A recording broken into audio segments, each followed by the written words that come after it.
Hello everyone, आप सभी का स्वागत है हमारे चैनल क्विक एग्ज़ाम में।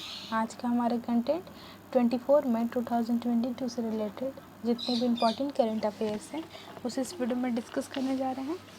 इस वीडियो में आगे बढ़ने से पहले इस वीडियो को लाइक, शेयर एंड चैनल को सब्सक्राइब कर दें। साथ ही में हमारे बेल आइकन को भी प्रेस कर दें। नीचे दिए गए डिस्क्रिप्शन में टेलीग्राम ग्रुप का लिंक दिया गया है जिसमें आपको इस वीडियो के PDF नोट्स मिल जाएंगे। तो आइए फ्रेंड्स, इस वीडियो में आगे बढ़ते हैं। हमारा पहला क्वेश्चन है, निम्न में से कितने करोड़ रुपए में स्थापित भारत के पहले 5G टेस्ट बैंड का उद्घाटन किया गया है? तो इसका करेक्ट आंसर होगा 220 करोड़ रुपए। 220 करोड़ रुपए में स्थापित भारत के पहले 5G टेस्ट बैंड का उद्घाटन किया गया है और इसका उद्घाटन हमारे देश के प्रधानमंत्री श्री नरेंद्र मोदी जी ने हाल ही में किया है। और इसका उद्देश्य क्या है? तो इसका उद्देश्य है दूरसंचार उद्योग को भारत के भीतर अपने उत्पादों का परीक्षण और सत्यापन करने, साथ ही विदेशों में सुविधाओं पर उनकी निर्भरता को कम करने में सक्षम बनाना है। नेक्स्ट क्वेश्चन है हमारा, तकनीकी कंपनी इन्फोसिस के MD तथा CEO कौन बने हैं?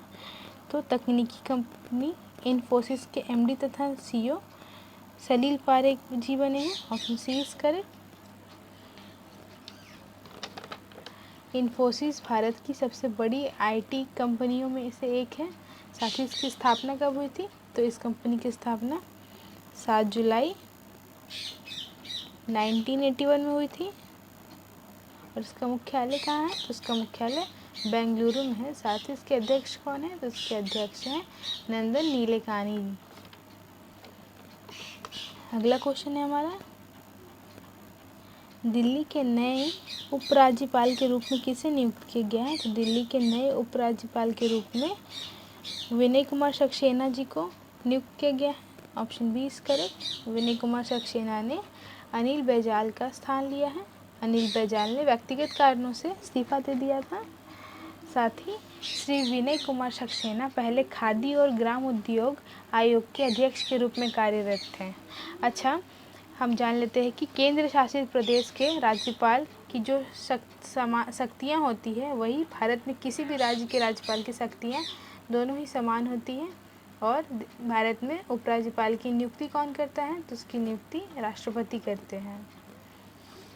नेक्स्ट क्वेश्चन है हमारा, किस मंत्री ने IIT गुवाहाटी में नॉर्थ ईस्ट रिसर्च कॉन्क्लेव 2022 का शुभारंभ किया है? ऑप्शन ए है पीयूष गोयल, ऑप्शन बी है नितिन गडकरी, ऑप्शन सी है धर्मेंद्र प्रधान और ऑप्शन डी है अमित शाह।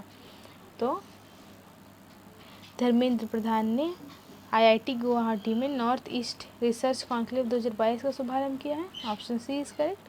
केंद्रीय शिक्षा और कौशल विकास के मंत्री हैं श्री धर्मेंद्र प्रधान जी। उन्होंने IIT गुवाहाटी में नॉर्थ ईस्ट रिसर्च कॉन्क्लेव 2022 का शुभारंभ किया है।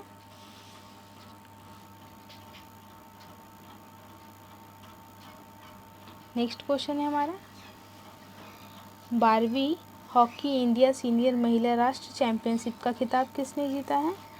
ऑप्शन ए है ओडिशा, बी कर्नाटक, सी हरियाणा, डी है राजस्थान। तो 12वीं हॉकी सीनियर महिला राष्ट्रीय चैंपियनशिप का खिताब ओडिशा ने जीता है। Option A is correct. Odisha महिला टीम ने 12वीं हॉकी इंडिया सीनियर महिला राष्ट्रीय चैंपियनशिप के फाइनल में कर्नाटक को 2-0 से हराकर सीनियर नेशनल में अपना पहला स्वर्ण पदक जीता है। और 12वीं हॉकी इंडिया सीनियर महिला राष्ट्रीय चैंपियनशिप का आयोजन कहाँ हुआ था? तो इसका आयोजन भोपाल में हुआ था।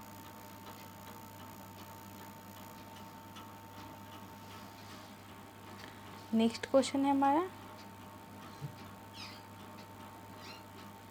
पेटीएम के प्रबंध निदेशक यानी कि MD और मुख्य कार्यकारी अधिकारी यानी कि CEO के रूप में किसे नियुक्त किया गया है? ऑप्शन ए है विजय शेखर, बी है विजय यादव, सी है राहुल कुमार और डी है योगेश सिंह। तो पेटीएम के नए MD और CEO के रूप में विजय शेखर जी को नियुक्त किया गया है। Option A is correct. Vijay Shekhar Sharma को अगले 5 साल के कार्यालय के लिए पेटीएम के MD और CEO के रूप में फिर से नियुक्त किया गया है, यानी कि वह पहले ही कार्यरत थे और अब भी उनको 5 साल के लिए और नियुक्त किया गया है। और उनका कार्यकाल कितने टाइम का है, तो उनका कार्यकाल 9 दिसंबर 2022 से 18 दिसंबर 2027 तक है। साथ ही पेटीएम की स्थापना कब हुई थी, तो उसकी स्थापना अगस्त 2010 में हुई थी। और इसका मुख्यालय कहाँ है, तो पेटीएम का मुख्यालय उत्तर प्रदेश के नोएडा में है।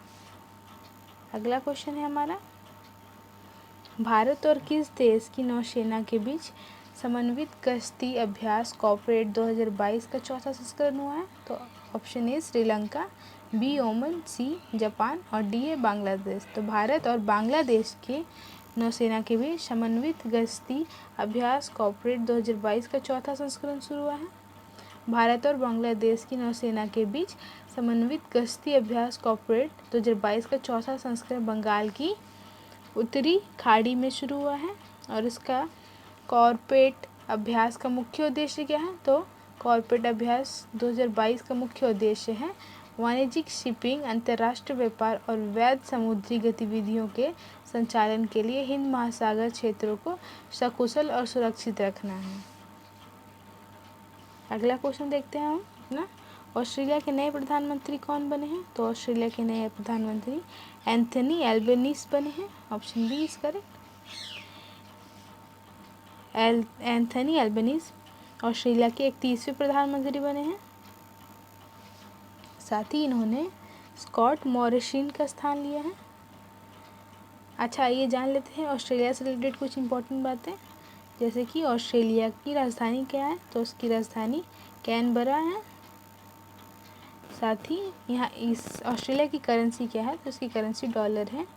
और गिब्सन और विक्टोरिया के प्रमुख मरुस्थल ऑस्ट्रेलिया में स्थित है। साथ ही ऑस्ट्रेलिया को प्यासी भूमि का देश भी कहा जाता है। ग्रेट डिवाइजिंग रेंज पर्वत श्रृंखला ऑस्ट्रेलिया में स्थित है। और ऑस्ट्रेलिया के सबसे ऊंचे पर्वत का क्या नाम है, तो ऑस्ट्रेलिया के सबसे ऊंचे पर्वत का नाम कोजियास्को पर्वत है।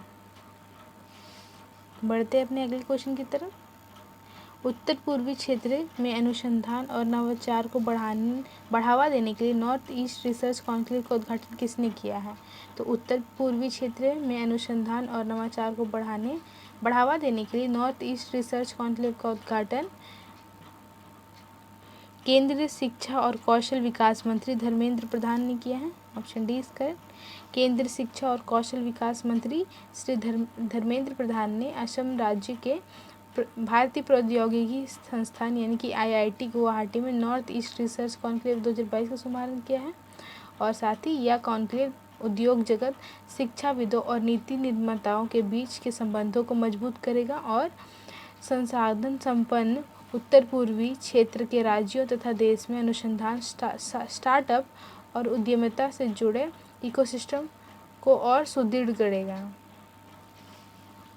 अगला क्वेश्चन हमारा, प्लास्टिक प्रदूषण से निपटने के लिए महाराष्ट्र राज्य सरकार ने किस संस्थान के साथ समझौता ज्ञापन पर हस्ताक्षर किया है, तो प्लास्टिक प्रदूषण से निपटने के लिए महाराष्ट्र राज्य सरकार ने स्विट्जरलैंड के विश्व आर्थिक मंच के संस्थान के साथ समझौता ज्ञापन पर हस्ताक्षर किया है। Option C is correct. Maharashtra राज्य सरकार ने प्लास्टिक प्रदूषण से निपटने के लिए विश्व आर्थिक मंच यानी कि WEF के साथ समझौता ज्ञापन पर हस्ताक्षर किया है। और यह साझेदारी महाराष्ट्र के प्रमुख नीति निर्माताओं, व्यापारिकों, नेताओं, नागरिक समाज संगठनों और विशेषज्ञों को एक साथ लाएगी ताकि प्लास्टिक प्रदूषण को मिटाने के लिए राज्य स्तरीय योजना तैयार की जा सके। अच्छा, WEF का फुल फॉर्म क्या होता है, तो इसका फुल फॉर्म होता है वर्ल्ड इकोनॉमिक फोरम। और इसकी स्थापना कब हुई थी, तो इसकी स्थापना 1971 में हुई थी। साथ ही इसका मुख्यालय कहाँ है, तो इसका मुख्यालय स्विट्जरलैंड के कोलांगिनी में है। और WEF के अध्यक्ष कौन है, तो इसके अध्यक्ष क्लाउस स्काव हैं। तो फ्रेंड्स, इस वीडियो में इतना ही, मिलते हैं नेक्स्ट वीडियो में। Till then stay safe, thank you and जय हिंद।